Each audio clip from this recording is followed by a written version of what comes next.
బంగ్లాదేశ్ భారత్తో ప్రత్యక్షంగానే కయ్యానికి దిగుతుంది. సరిహద్దుల దగ్గర ఉద్రిక్త పరిస్థితులను సృష్టిస్తోంది. ఇప్పటి వరకు అంతర్గత అల్లర్లకే పరిమితమైన ఆ దేశం ఇప్పుడు సరిహద్దుల వద్ద భారత్తో తగాదాలకు సిద్ధమవుతుంది. తాజాగా Bangladesh army, Bangladesh border guards అస్సాంలోకి ప్రవేశించారు. అక్కడ ఓ మందిర నిర్మాణాన్ని అడ్డుకోవడానికి ప్రయత్నించారు. ఈ మందిర నిర్మాణాన్ని వెంటనే నిలిపివేయాలని కోరారు. ఈ దేవాలయం తమ దేశంలోని ముస్లింల మనోభావాలను దెబ్బతీస్తోందని ఆర్మీ అధికారులు తెలిపారు. ఈ నిర్మాణాన్ని వెంటనే నిలిపివేయకుంటే తాము ఫైరింగ్ చేయడానికి వెనుకాడబోమని స్పష్టం చేశారు. అస్సాంలోని శ్రీభూమి పట్టణంలోని కుషియార నది ఒడ్డున మానస దేవాలయం ఉంది. ఈ దేవాలయాన్ని రాష్ట్ర ప్రభుత్వమే పునర్నిర్మిస్తోంది. ఇందుకు ప్రభుత్వం 3 లక్షల రూపాయల నిధులను సైతం మంజూరు చేసింది. కానీ ఈ దేవాలయ నిర్మాణాన్ని బంగ్లాదేశ్ ఆర్మీ అడ్డుకోవడం ఇప్పుడు చర్చనీయాంశంగా మారింది. అంతర్జాతీయ ఒప్పందాల ప్రకారం ఒక దేశ ఆర్మీ మరో దేశంలో ప్రవేశించకూడదు. అందులోనూ ఇతర దేశాలని ప్రజలను భయభ్రాంతులకు గురి చేయడం అంటే అది యుద్ధ సంకేతంగానే పరిగణించవచ్చు. ఇవన్నీ తెలిసిన బంగ్లాదేశ్ ఆర్మీ ఇంతటి సాహసానికి ఒడిగట్టిందంటే దీని వెనుక పెద్ద ప్రణాళికే ఉండొచ్చంటారు నిపుణులు. ఇదేదో యాదృచ్ఛికంగా జరిగి ఉండకపోవచ్చు. సాధారణంగా సరిహద్దుల వద్ద గస్తీ కాసే ఆర్మీ అధికారులు పై స్థాయి నుంచి పక్కాగా ఆదేశాలు ఉంటే తప్ప ఇటువంటి సాహసానికి ఒడిగట్టారని రక్షణ రంగ నిపుణులు చెబుతున్నారు.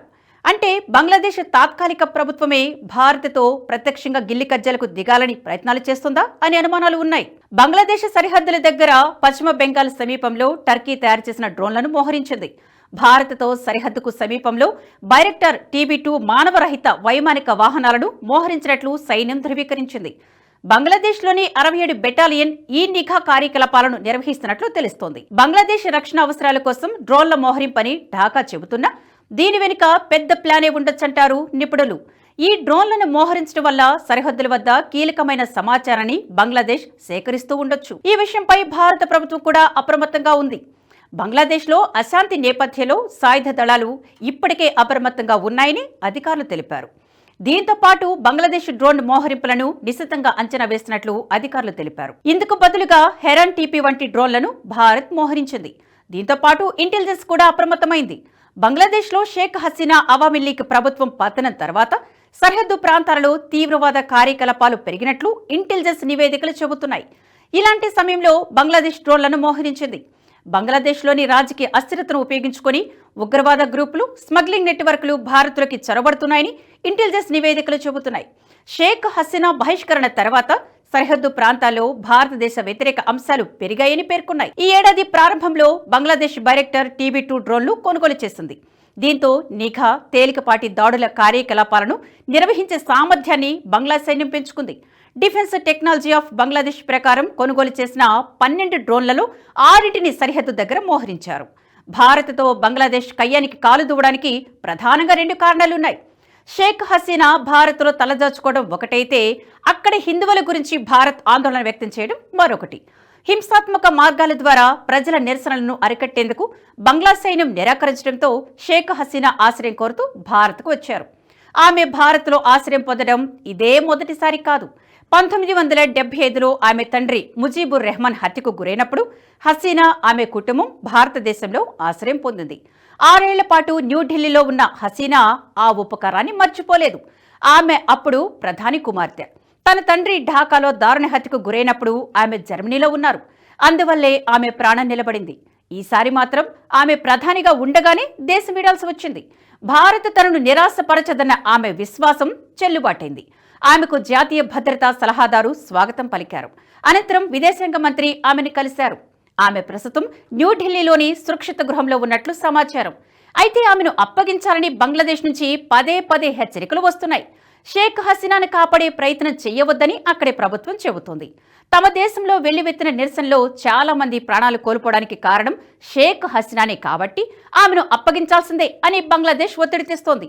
ఆమెను భారత్ కాపాడాలని అనుకుంటే అది ఇరు దేశాల మధ్య సత్సంబంధాలను దెబ్బతీస్తోందని అక్కడి ప్రభుత్వాధినేతలు ప్రకటిస్తున్నారు. అయితే షేక్ హసీనాను తమ దేశానికి గనక అప్పగిస్తే ఆమెపై ఇప్పటికే బనాయించిన కేసులో త్వరితగతిన విచారణ జరిపి ఉరిశిక్ష విధించే అవకాశం ఉంది.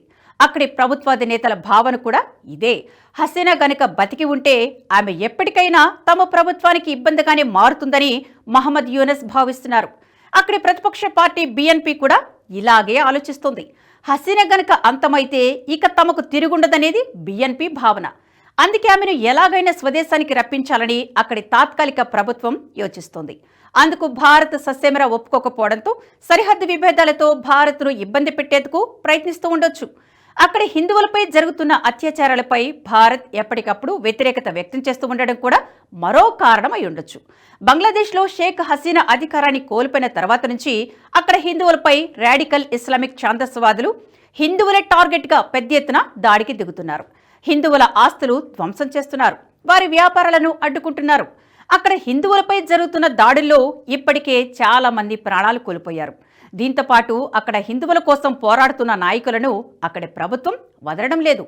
ఇస్కాన్ సంస్థ ప్రతినిధి చిన్మయ్ కృష్ణదాస్ బంగ్లాదేశ్లో హిందూ మైనారిటీ హక్కుల కోసం పోరాడుతున్నారు.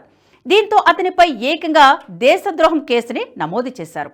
2024 అక్టోబర్ 25న చిట్టగ్యాంగ్ న్యూ మార్కెట్ వద్ద జరిగిన నిరసనలో ఆయనపై దేశద్రోహం కేసు నమోదైంది. ఆందోళన సమయంలో కాషాయ జెండాను బంగ్లాదేశ్ జాతీయ పతాకం పైన ఉంచినట్లు ఆరోపించి ఆయన మీద దేశద్రోహం కేసుతో పాటు మరో 19 మందిపై కేసు నమోదు చేశారు.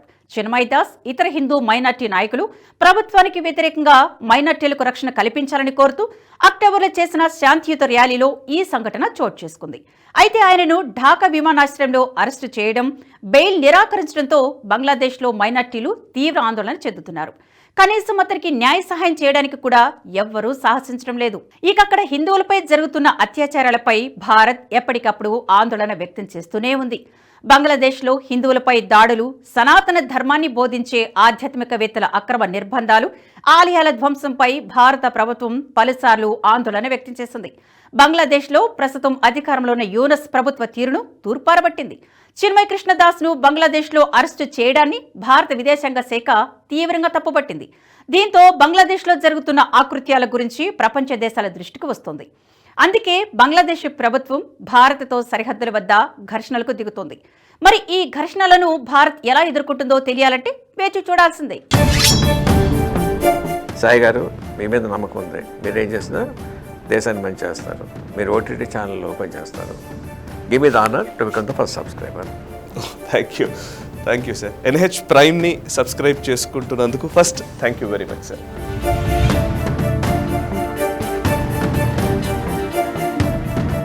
ఈ వీడియో మీకు నచ్చినట్టయితే లైక్ చేయండి, 10 మందికి షేర్ చేయండి. అలాగే కామెంట్ల రూపంలో మీ అభిప్రాయాలను మాతో పంచుకోండి. Nationalist hub group of channels ను సబ్స్క్రైబ్ చేసుకుని తెలుగునాట జాతీయవాద జర్నలిజాన్ని ప్రోత్సహించండి. ఈ వీడియో కింద ఉన్న బెల్ ఐకాన్ పై క్లిక్ చేయడం మర్చిపోవద్దు.